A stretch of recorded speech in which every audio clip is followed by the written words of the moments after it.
Enfant de Dieu, arrête-toi un instant. Respire. Écoute. Ce moment n'est pas un hasard. Ce n'est pas une simple vidéo perdue au milieu d'un fil d'actualité. Ce que tu entends maintenant est un rendez-vous divin. Une convocation céleste programmée avant même que tu saches appuyer sur lecture.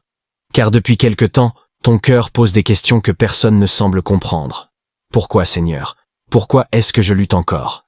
Pourquoi est-ce que chaque pas en avant semble suivi de 2 pas en arrière? Pourquoi les promesses tardent-elles alors que je t'ai cru de tout mon cœur? Et pourtant, au fond de toi, tu sais que tu n'es pas comme les autres.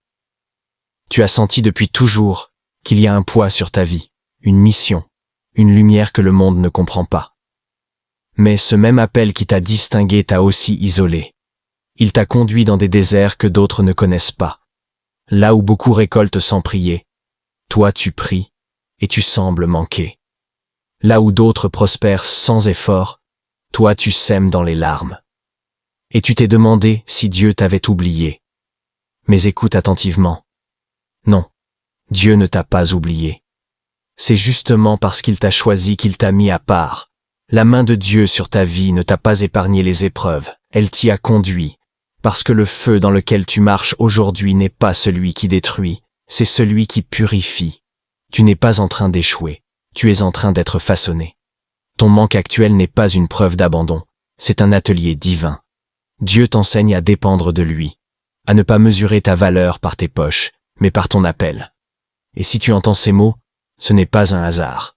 Le ciel veut te rappeler que ton combat financier n'est pas charnel, il est spirituel. Ce n'est pas ton travail qui bloque, c'est ton destin qui est en gestation. Tu es en train d'être préparé pour porter une bénédiction qui dépassera ta propre vie.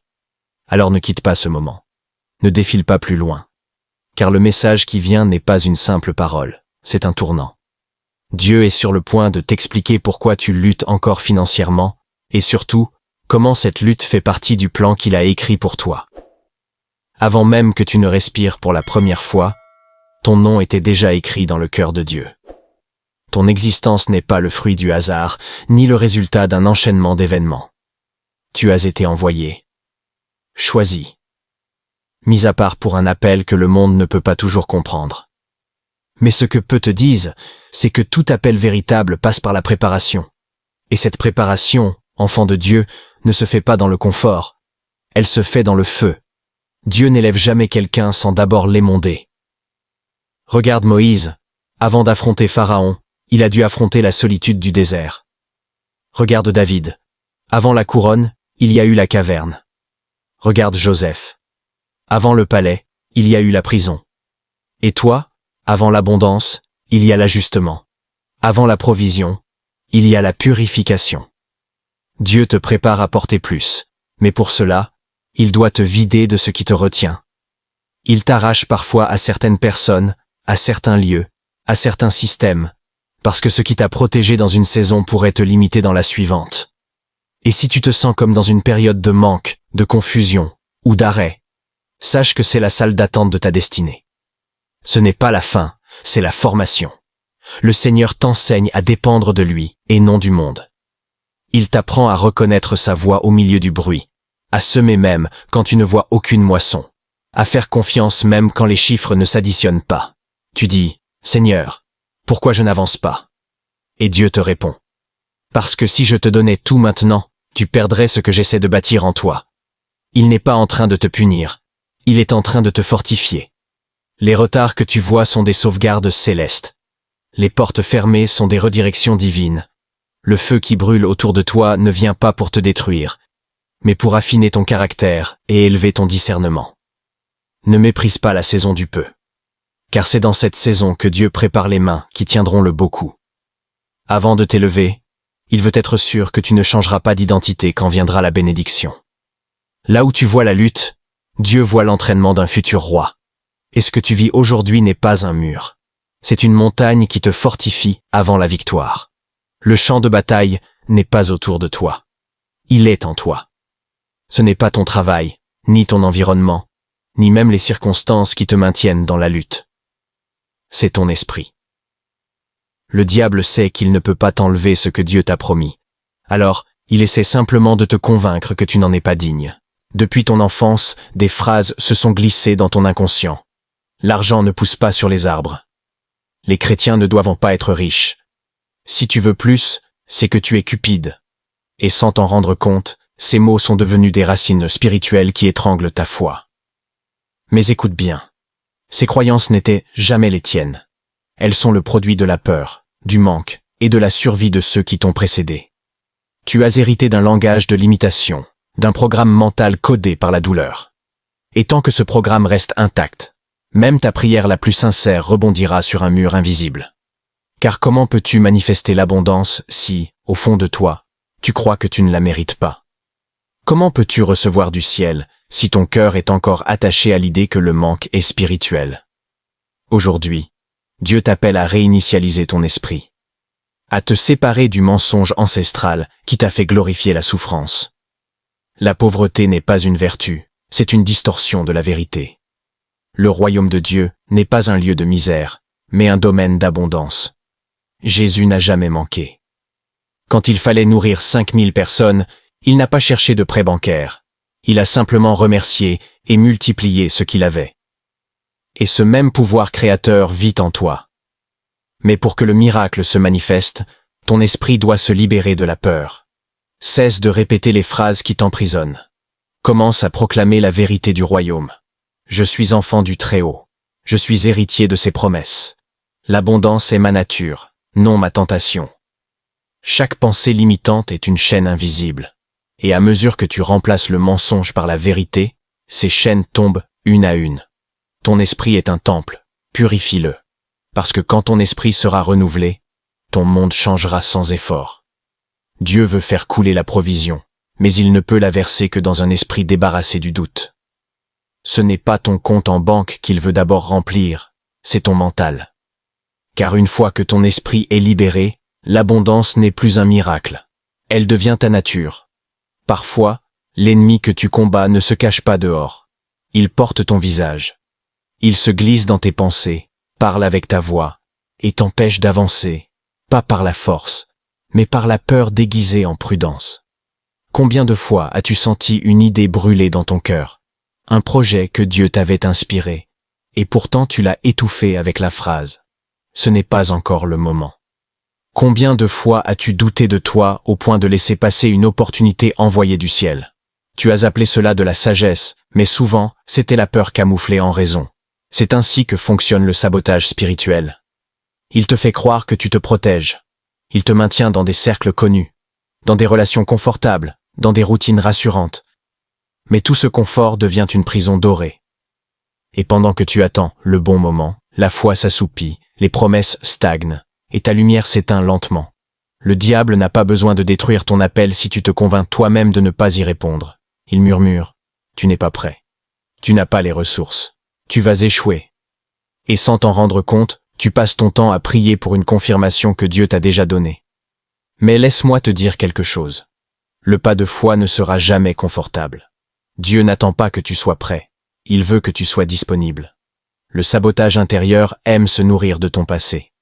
Chaque fois que tu approches du succès, ton esprit te ramène inconsciemment là où tu as chuté autrefois. Tu revis les erreurs, tu ressens la honte, et tu recules avant même d'avoir essayé. Mais aujourd'hui, le Seigneur veut briser ce cycle. Ce n'est pas ton passé qui détermine ton futur. C'est ta réponse à l'appel. Tu ne peux pas guérir en restant caché. Tu ne peux pas croître en restant petit. Regarde-toi comme Dieu te voit, pas comme une victime des circonstances, mais comme un porteur de promesses. Le sabotage cesse là où la révélation commence. Tu n'es pas né pour t'excuser d'exister. Tu es né pour manifester la gloire de Dieu à travers tout ce que tu touches. Alors, la prochaine fois que tu sens la peur monter, ne la fuis pas. Regarde-la en face et déclare « Je ne me retiendrai plus. Je suis prêt à marcher dans ce que Dieu a déposé en moi. » Ce n'est pas la tempête autour de toi qui t'empêche d'avancer. C'est le silence intérieur qui a trop longtemps dit « Pas encore ». Mais ce silence, aujourd'hui, Dieu le remplace par sa voix. Lève-toi et marche. Depuis trop longtemps, on t'a fait croire que pour plaire à Dieu, il fallait vivre dans le manque. On t'a enseigné que pauvreté rime avec sainteté, et que richesse mène forcément à la perdition. Mais si cela était vrai, pourquoi Abraham, l'ami de Dieu, était-il si riche? Pourquoi Joseph a-t-il dirigé les trésors d'un empire? Pourquoi Salomon, rempli de sagesse divine, a-t-il été béni d'une prospérité sans égale? Non, enfant de Dieu, la richesse n'est pas un péché. C'est le cœur de l'homme qui détermine ce qu'elle devient. L'argent n'est ni sain ni mauvais, il est neutre. Il prend la forme de l'esprit qui le détient. Dans les mains de l'orgueil, il corrompt. Mais dans les mains d'un cœur soumis à Dieu, il devient un outil de gloire. La Bible ne dit pas que l'argent est la racine de tout mal. Elle dit « Car l'amour de l'argent est la racine de tous les maux ». Première épître aux Thessaloniciens 6:10. L'amour, pas la possession. L'obsession, pas la bénédiction. Ce que Dieu condamne, ce n'est pas la provision, c'est la dépendance. Quand l'argent devient ton maître, tu perds ta liberté spirituelle. Mais quand tu fais de Dieu ton seul maître, l'argent devient ton serviteur. Tu dois comprendre une chose. Le royaume de Dieu n'investit pas dans la misère.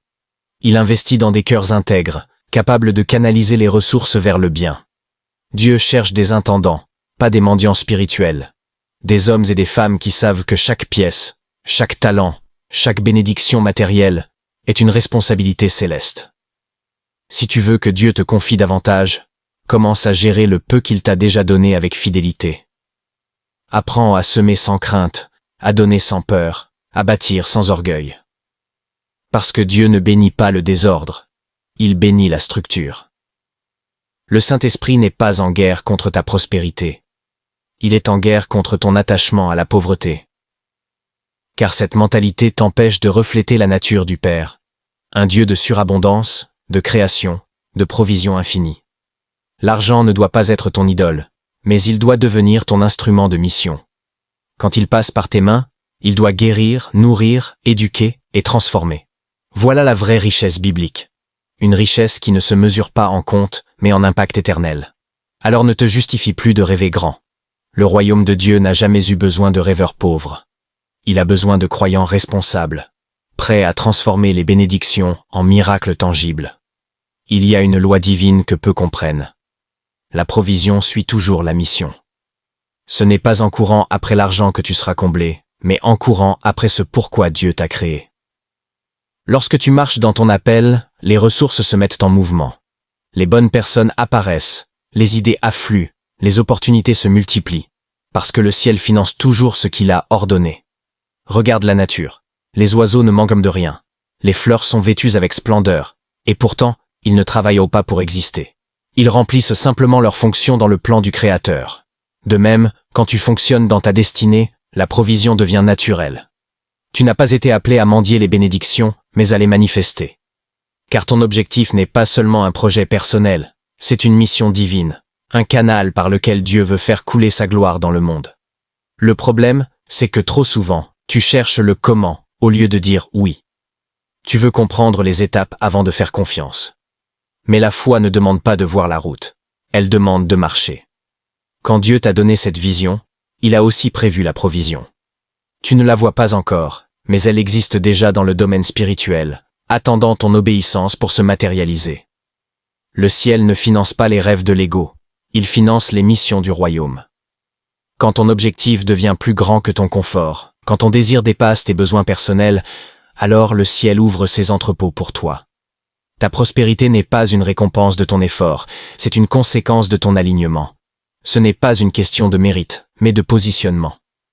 Dieu ne soutient pas des ambitions, il soutient des missions. Et peut-être que c'est là ton plus grand tournant. Le jour où tu arrêteras de courir après la survie pour commencer à vivre pour ton but, le flux changera de direction. Tu n'auras plus à forcer, tu attireras. Tu n'auras plus à supplier, tu manifesteras. Parce que tu seras enfin synchronisé avec le ciel. Tout ce que Dieu t'a promis n'attend qu'une chose, que tu dises oui sans condition. Car là où il y a l'obéissance, il y a toujours la provision. Et quand tu marcheras pleinement dans ton objectif, tu comprendras que la vraie richesse, ce n'était jamais l'argent. C'était la paix d'être exactement là où Dieu te veut. Enfant de Dieu, le temps de comprendre est arrivé. Ce que tu as appelé échec n'était pas une fin, c'était une formation. Ce que tu as cru être une punition n'était qu'un processus de purification. Tout ce que tu as traversé, le manque, les larmes, les nuits d'incompréhension, n'a jamais eu pour but de te détruire, mais de révéler qui tu es vraiment. Tu n'étais pas rejeté. Tu étais mis à part. Tu n'étais pas oublié. Tu étais préparé. Car Dieu ne donne jamais un poids de gloire à une âme qui n'a pas d'abord appris à porter le feu. Regarde autour de toi. Les signes du changement sont déjà là. Ton esprit commence à se réveiller. Ta vision devient plus claire. Et ton cœur, malgré les blessures, bat encore de foi. C'est le signe que Dieu n'en a pas fini avec toi. Au contraire, il commence maintenant. Ce que tu avais perdu dans la confusion, ce que la peur t'avait volé, ce que les saisons t'avaient arraché, le Seigneur s'apprête à le restaurer au centuple. Mais cette fois, tu ne seras plus la même personne pour le recevoir. Parce que maintenant, tu comprends. Tu sais que l'abondance n'est pas un but, mais un témoignage. Tu sais que la richesse sans la sagesse est vide, et que la vraie prospérité, c'est de marcher en paix avec ton Créateur. Tu n'auras plus besoin de te justifier, ni de t'excuser d'être béni. Parce que ta lumière n'est pas une offense, elle est une mission. Dieu veut que ta vie devienne une preuve vivante que la fidélité attire la faveur. Alors, lève-toi. Ne regarde plus en arrière. Les chaînes du manque mental et spirituel se brisent de maintenant. Les limitations héritées des générations précédentes se dissolvent dans la lumière du Christ. Et une nouvelle parole s'élève sur toi. Restauration, expansion, abondance. Déclare-le avec moi. Seigneur, je te rends mon esprit, mes dons, mes ressources. Je choisis la foi plutôt que la peur. J'accepte la mission et j'accueille la provision. C'est ton temps, enfant du royaume. Le ciel ne te prépare plus, il t'envoie. Et lorsque tu avanceras, tu comprendras enfin. Ta lutte financière n'était pas une malédiction.